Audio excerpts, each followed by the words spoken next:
Bienvenue dans cette présentation des orientations e-formation au sein de la filière formation.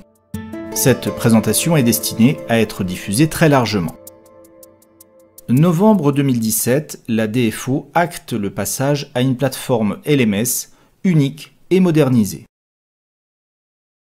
Décembre 2017, la Direction à l'innovation et à la stratégie confie au groupe de travail 2B le soin de poursuivre cette réflexion DFO au profit de l'ensemble de la Croix-Rouge française. Décembre à mai 2018, inventaire de l'existant et des besoins en e-formation. Sur ce schéma, les directions qui seront demain utilisatrices de la plateforme e-formation. Mai 2018, validation par la direction générale du diagnostic partagé, du cahier des charges et de la feuille de route.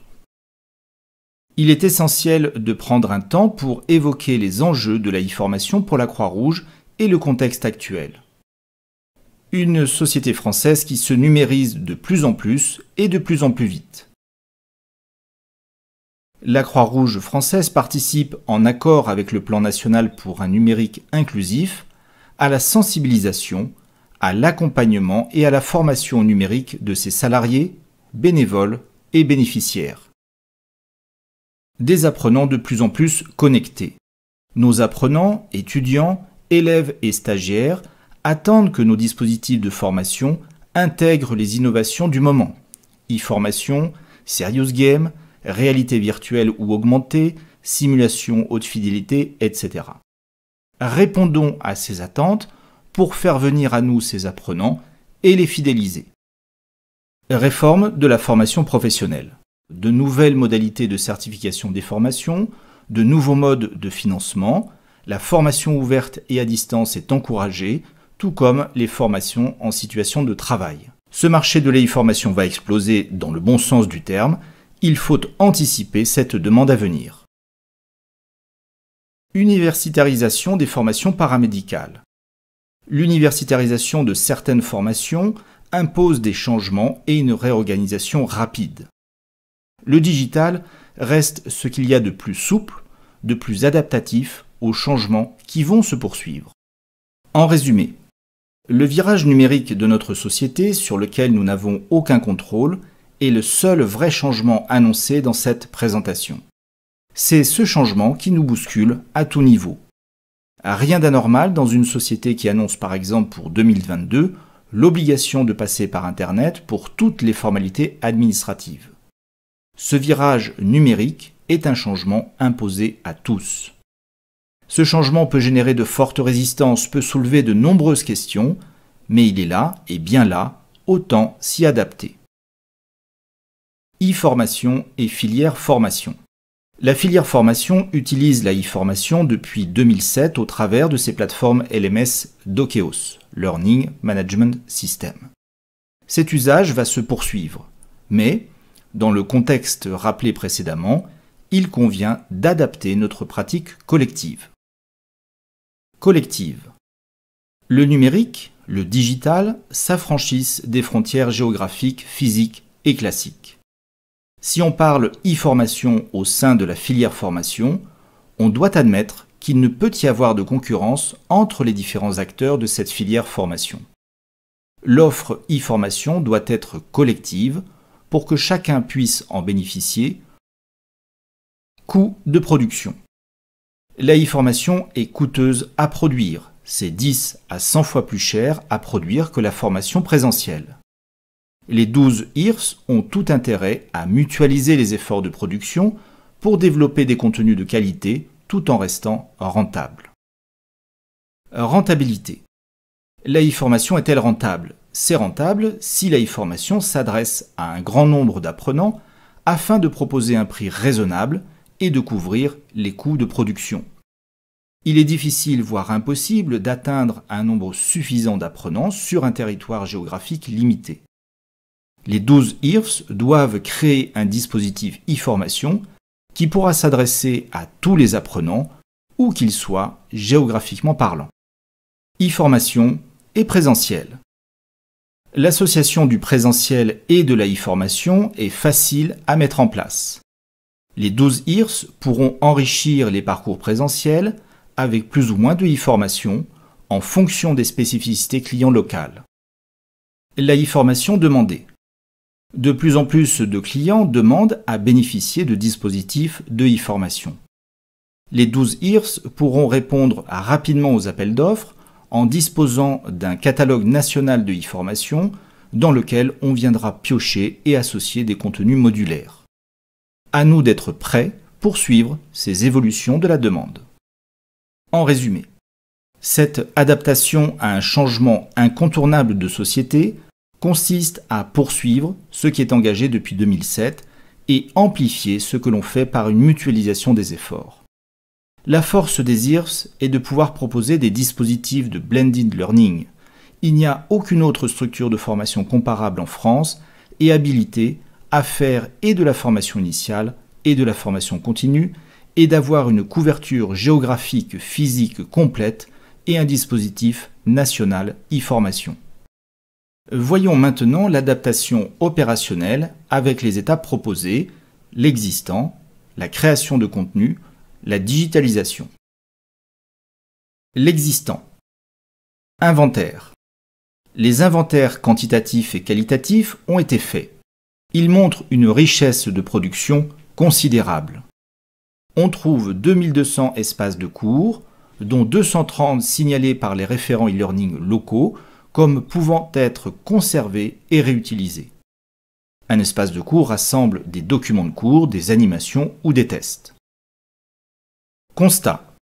Dans les 230 espaces de cours signalés, nombreux sont les doublons ou productions similaires, avec au final 2,5% d'espace qui seraient à conserver. Beaucoup de cours sont des PowerPoint transformés en PDF. Ces supports donnent seulement lecture de quelques mots-clés et sont inutilisables en e-formation. Pour ces documents PDF, il sera très compliqué de retrouver le document source d'origine. Peu de documents précisent les dates de création, de validation et de mise en ligne ou les auteurs concernés. Tri. Le dispositif de tri des 230 espaces de cours signalés est simple. Ces 230 espaces sont classés sur la plateforme Dokeos actuelle en 31 thématiques différentes. Des accès génériques à ces 31 thématiques sont proposés. Tout formateur pourra accéder à ces thématiques, comme apprenant, avec ces accès génériques. Des forums par thématique sont activés et chacun pourra y laisser un commentaire s'il le souhaite. Il s'agit de prendre connaissance de l'existence de ces contenus et de déterminer le devenir de ces contenus. Reprise, modification, ajout, mise à jour.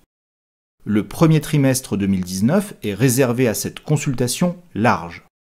À l'issue, un bilan des commentaires des forums sera établi. Devenir et migration. La DFO se rapprochera des auteurs identifiés, des ressources triées et signalées comme remarquables. Les auteurs initiaux pourront, s'ils le souhaitent, prendre part au travail de mise à jour et de création à partir ou non de leur production. Les contenus non signalés ne seront pas totalement perdus.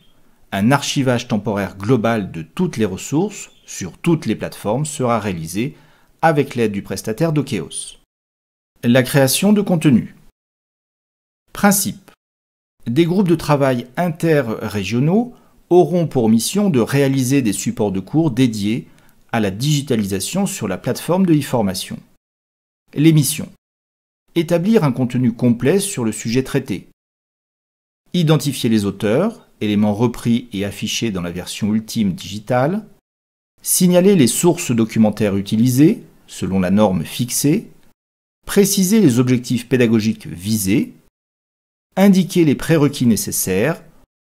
Proposer les outils d'évaluation. Sujet.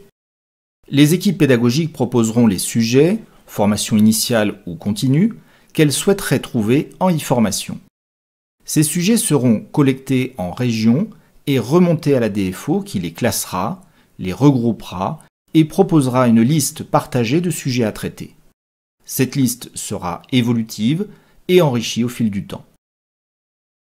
Groupe de travail. Chaque sujet sera confié à un groupe de travail. 12 volontaires au moins, 1 par IRFS au minimum. Tous les profils peuvent être concernés, directeurs, responsables de filière, formateurs, documentalistes, étudiants, etc. Chacun se positionnera sur les sujets qu'il souhaiterait travailler en fonction de son expertise, de son intérêt personnel ou professionnel. Rythme des groupes. Tous les sujets ne seront pas traités en même temps et de suite. La durée de vie d'un groupe de travail entre la constitution et la production finale sur la plateforme est évaluée entre 4 et 6 mois. Le travail de rédaction pour chaque membre du groupe est évalué à 1 heure environ par mois. C'est un investissement en temps non négligeable, mais on doit mettre en balance cet investissement nécessaire pour produire des supports mutualisés et utilisables au long cours, et le temps investi depuis des années pour ne garder aujourd'hui que 2,5% de la production faite. Réunion et progression. Chaque groupe se réunira via l'application Zoom en visioconférence ou travaillera sur l'espace collaboratif dédié. Chaque membre du groupe peut réaliser un inventaire de l'existant dans son IRFS. Les directeurs et responsables de filière pourront faciliter ces demandes de ressources existantes. Les documents rassemblés dans chaque IRFS seront éventuellement téléchargés sur l'espace partagé spécifique au groupe. Un rapporteur pour chaque groupe sera identifié. Le document partagé peut être complété en mode asynchrone si chacun souhaite traiter un chapitre ou un point particulier. Les rendez-vous synchrones via Zoom permettent de faire un point collectif, de relire la production et d'avancer étape par étape. Objectif, digitalisation. Le groupe des référents e-learning, composé d'1 ou 2 membres par IRFS, viendra prendre connaissance des travaux rédactionnels en cours sur les espaces partagés. Ces référents apporteront leurs conseils, leurs recommandations sur les possibles outils numériques utilisables pour atteindre les objectifs pédagogiques visés. Ces recommandations seront ajoutées sur le document de travail partagé. Les apprenants ont besoin de lire, d'entendre, de voir, de s'auto-évaluer, de s'interroger individuellement ou collectivement, de régulation, etc. Un contenu peut donc générer plusieurs productions pédagogiques digitales qui mériteront d'être identifiées à ce stade. Production multimédia lourde. La production d'outils numériques lourds tels que des vidéos, du son, de l'imagerie, des serious games fera l'objet d'un document spécifique dans l'espace partagé par les référents e-learning afin de mutualiser ces productions et leur financement. Finalisation de la production. Le groupe de travail et le ou les référents e-learning attachés décideront d'un commun accord que la production du support est achevée. Validation. Cette version finale du travail sera présentée à la DFO par le rapporteur du groupe. La DFO organisera une réunion avec des membres des différents groupes de travail afin de valider cette version finale et engager la digitalisation effective. En complément, les règles d'obsolescence du support seront suivies, soit pour renouveler la validation, soit pour effectuer des mises à jour. Ainsi, tous les parcours de formation qui utilisent ces modules seront instantanément mis à jour et validés. La digitalisation. Digitalisation collective. Les référents e-learning seront chargés de digitaliser tout ce qu'ils peuvent digitaliser avec les ressources humaines et techniques présentes au sein des IRFS. Les productions lourdes seront étudiées au niveau national pour une production mutualisée, puis une intégration sur la plateforme. Publication des modules. Le groupe de travail est invité à tester le module mis en ligne. C'est une phase de recette indispensable. La validation de cette phase permet d'inscrire ce module dans les modules disponibles pour tous les IRFS. Utilisation des modules. Parcours de formation.